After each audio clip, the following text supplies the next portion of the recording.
Elias Crowe.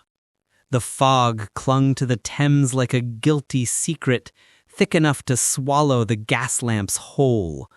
Elias Crowe stood on Blackfriars Bridge, coat collar turned up, watching the river slide beneath him in oily silence. He had come here every night for a fortnight, waiting for the man who owed him a life. 15 years ago, in the stinking alleys of Whitechapel, Elias had been a different creature, lean, hungry, with a surgeon's hands and a gambler's heart. He had cut open corpses for coin, yes, but also for knowledge, peeling back skin to reveal the machinery beneath. Then came Dr. Harland Voss, golden-haired and golden-tongued, who promised partnership, publication, immortality in the annals of the Royal Society. Elias gave him everything: his research, his savings, the formula for the serum that could knit flesh faster than nature allowed. Voss took it, published it under his own name, and left Elias to rot in debtor's prison when the creditors came calling. Now Voss was back in London, fat with success, lecturing at the Royal College on regenerative principles that were Elias's own. The irony tasted like rust in Elias's mouth. A carriage rattled past, wheels hissing on wet cobbles. Elias stepped into the shadows of the bridge's iron ribs. He had prepared meticulously: a syringe of clear fluid in his breast pocket, a forged letter in Voss's handwriting, tucked inside his glove. The serum had evolved since prison. No longer merely a healer, it was a key, turning locks in the blood, rewriting the body's covenant with death. One dose, and Voss would become Elias's creature, obedient as a clockwork toy. Footsteps approached, measured, unhurried. Voss appeared through the mist, top hat tilted at a rakish angle, cane tapping like a metronome. Alone. Perfect. "Dr. Voss," Elias called, voice soft as scalpel silk.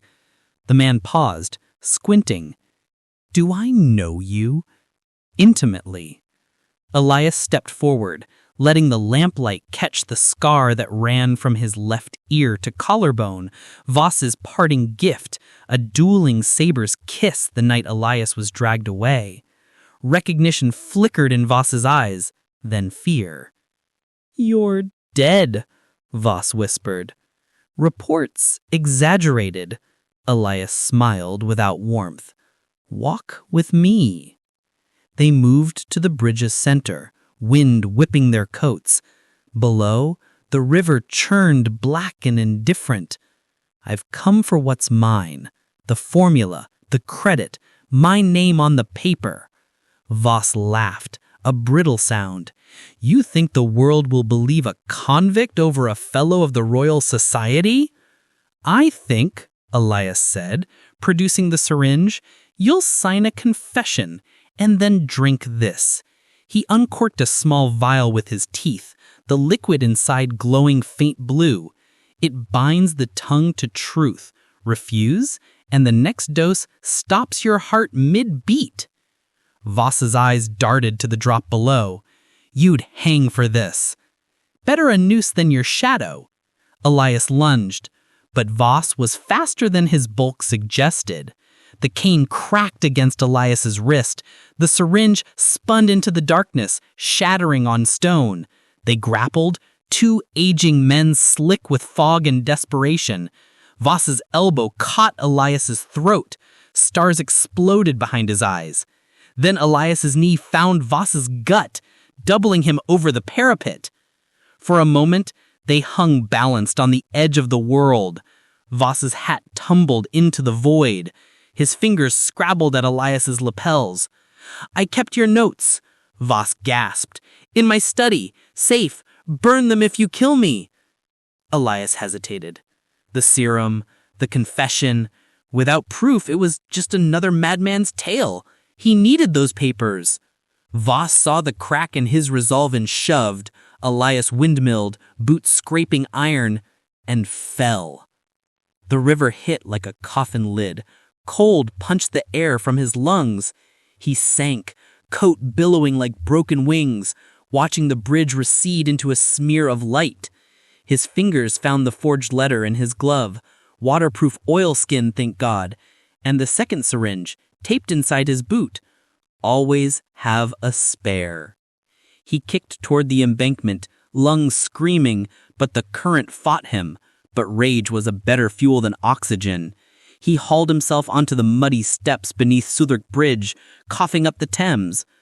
Voss would run now, straight to his study to destroy the evidence. Elias knew the address. A handsome townhouse in Bloomsbury, windows always shuttered after midnight. He had watched it for weeks. The journey took an hour on foot, through alleys that stank of gin and despair. His sodden clothes froze to his skin, but the serum in his veins, his own prototype, years old, kept frostbite at bay. He arrived as the clock struck 2, scaling the garden wall with the grace of a much younger man. Voss's study window glowed amber. Elias pressed against the glass. Inside, Voss frantically fed papers into the fire, face lit demonic by the flames. The original notes, Elias's spidery handwriting, the diagrams of cellular regeneration, curled and blackened.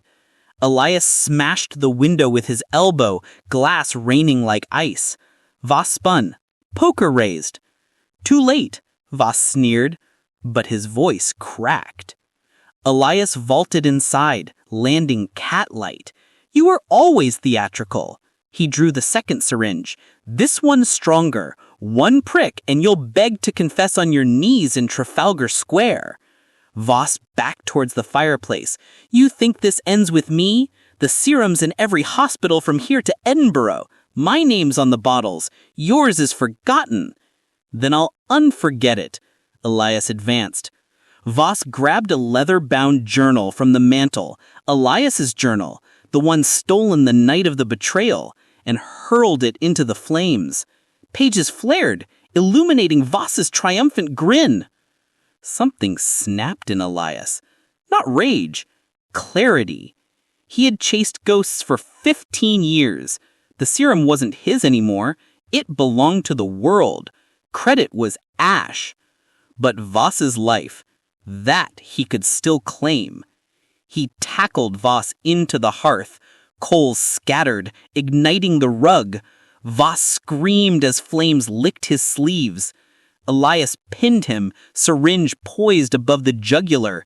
Say it, he hissed. Say my name was first. Voss's eyes reflected the fire. Elias Crowe, it was always you. The confession hung between them, fragile as smoke. Elias saw the boy he'd been in Voss's terrified gaze, the ambitious youth who'd trusted too easily. He could end it here, inject the serum, make Voss his puppet.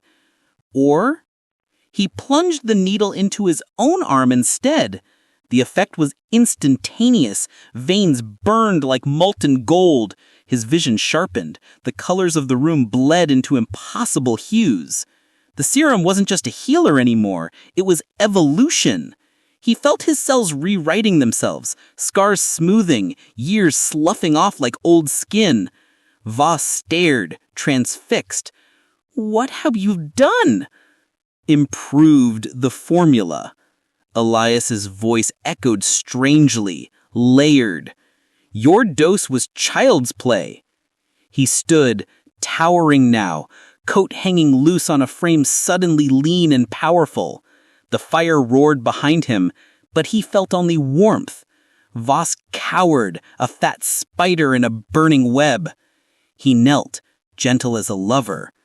You'll live, he said, but you'll remember whose shadow you stole.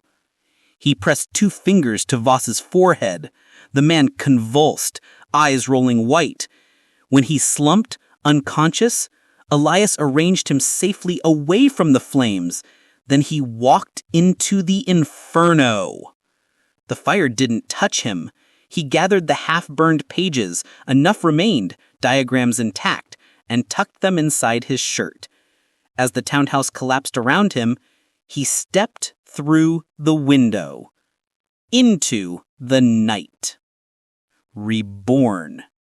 By dawn, the headline screamed of miracle. Dr. Harland Voss, rescued from his burning home by a mysterious figure who vanished into the smoke. Voss himself, bandaged and babbling, spoke of a guardian angel with eyes like winter stars. Elias watched from a rookery in a garret, reading the papers by candlelight. His reflection in the cracked mirror showed a stranger, 30, perhaps younger, with Voss's golden hair threading through his own, dark locks. The serum had taken something, given something. He was both men now and neither. He penned a new article, signing it with a name neither Voss nor Crowe would recognize. Dr. E.V. Ash.